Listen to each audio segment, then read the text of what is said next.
Hello, readers! Today, I'm in a courthouse watching people argue about laws so we can learn about the power of evidence.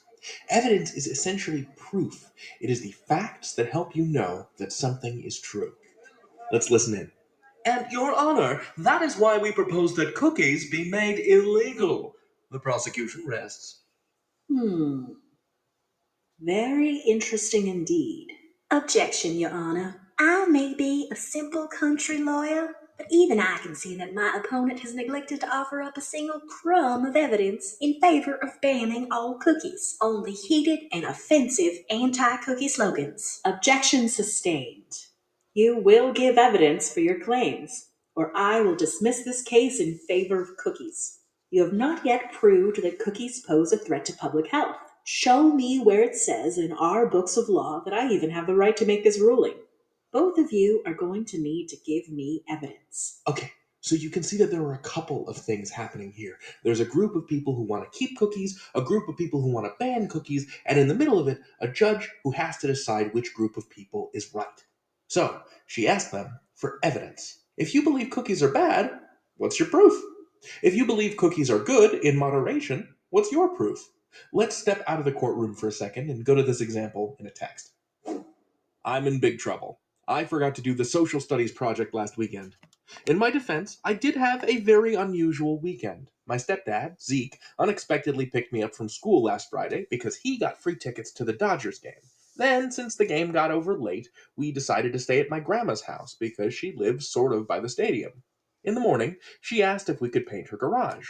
Of course we did, but it took all day. On Sunday, I'm sorry to report, I devoted my entire day to watching Voltron. Let's try answering some questions that require us to look back at the text for evidence. This is like the bedrock of any kind of writing. If you make a claim, you have to back it up with evidence. So, did the author remember to do their social studies project last weekend? No.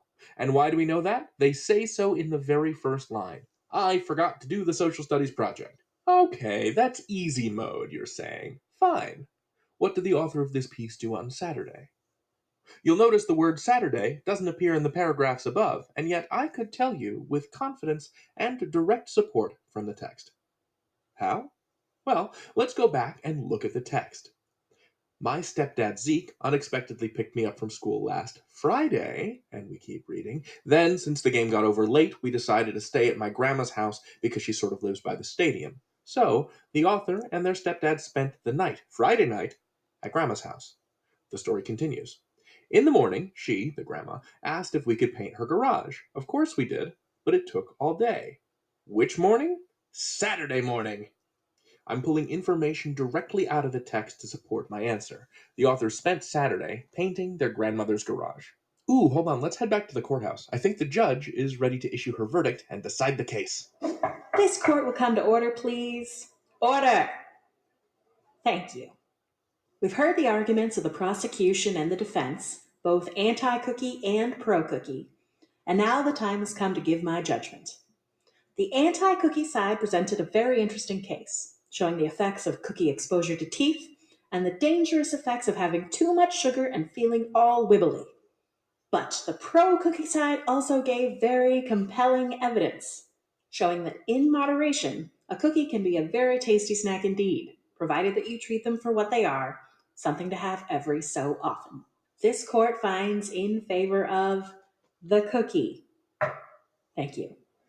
Wow, readers. I think we just witnessed something important and historic, and it couldn't have happened without the power of evidence. You can learn anything. David out. So, for this lesson, we are actually talking about providing evidence. This is lesson 10 in your curriculum. And so, when analyzing text, you really need to pay close attention to the information in that text. So, you either have to find information that's clearly stated in the text or use information in the text as clues to conclude something. So, remember, if it's explicitly stated, that means that the authors said those exact words, right? They told you directly, this is the way it is, okay? If it's implicitly stated, that means that the author did not tell you straight out, and you have to use clues to try to figure out what the author is trying to say. Okay, so in some of your test questions, it will say, it will use explicitly stated or implicitly, or the author did state it or didn't state it. So you need to know that language. Explicitly stated means the author specifically said it in that particular text. Okay. Now, remember, this is your evidence. So you need to state your evidence and then explain how that evidence supports your claim. So anytime you answer a question, and you're asked to provide an open response to answer to it, like write a paragraph or a couple of sentences, you have to have evidence from the text to support your answer. So look for quotes, explain what the quote is saying and how that connects back to your claim. Don't just restate the quote in your explanation, okay, guys? Always write a full race or races paragraph unless the directions tell you otherwise. And we will learn what a race paragraph is in a couple of lessons. So don't worry if you don't know what that is yet. You will learn about it in a couple of lessons. So we're going to watch another video on how to provide text evidence. Let's talk about a skill that everyone needs to be aware of. Using text evidence. You're writing a response to something open-ended. You answer the prompt with your ideas and understanding. You think, hey, I think I did a pretty great job. But you didn't cite any text evidence, and your teacher went, what is text evidence? Text evidence is when you use specific examples from a text, such as quotations, to help support your own claims and ideas.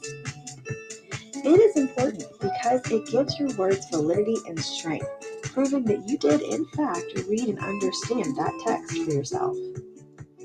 Let's look at an example.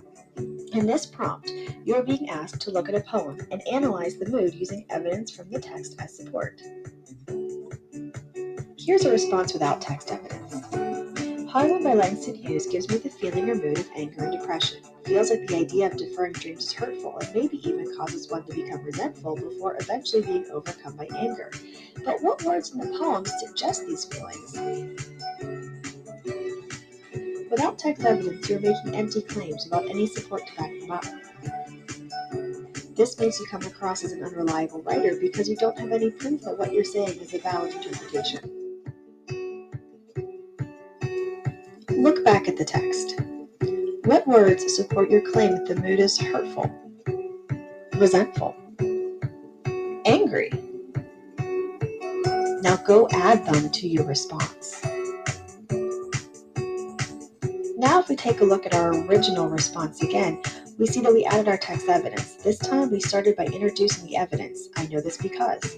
Next, we're going to actually include the quotations in quotation marks. And finally, we always want to use our own words to connect our quote to our claim. Let's review the process. First, read the text. Then decide what your ideas are in answering the prompt. Go back to the text to find supporting statements that give your claims proof, and finally add the quotes to your response. Remember to introduce the evidence, put the quotes in quotation marks, and use your own words to connect the evidence to your claims. Created using Powtoon. So just keep in mind that for any open response question, you need to write a full race or races paragraph, and a race paragraph includes all of these things that were listed in that video. So you have to have evidence, guys. You can't just make claims or answer questions and claim that's the answer, but not be able to support it with evidence from the text. So make sure you provide that evidence from the text that proves that that is the correct answer, or that that is a reasonable answer.